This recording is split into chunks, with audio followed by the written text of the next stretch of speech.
AI is everywhere. Even if you don't think you're using AI, you're probably using AI. And it's gonna become less and less visible and more just kind of ubiquitous and woven into everything we do without us noticing. I think it's totally valid to opt out, but very difficult. So if you are going to use AI, what I see a lot of people doing is things like they just use the default ChatGPT without customization. They try to have customization by continuing the conversation over and over for days and days at a time, long past what GPT can keep track of, because GPT has, what, like all AIs, a limited context window, which means there's only so much it can keep in its virtual brain. GPT will pretend that it's still continuing the conversation, but it just starts chucking stuff out the window and you don't really know what. If you're using the default ChatGPT, if you're using a off-the-shelf coach that somebody says is like, this is me as an AI, you have no idea what's under the hood. You don't know what's driving the interactions. You don't know why it's doing what it's doing. What I've done with Viv, I've used the AI to think about some fairly fundamental questions about my values and priorities.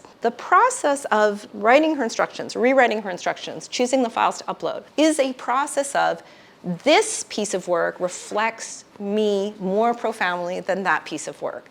This way of articulating what I want from a coach is a better and more accurate articulation of my values than this way of saying it. And I've now written her instructions dozens of times, and like each iteration is me getting sharper in my intentions.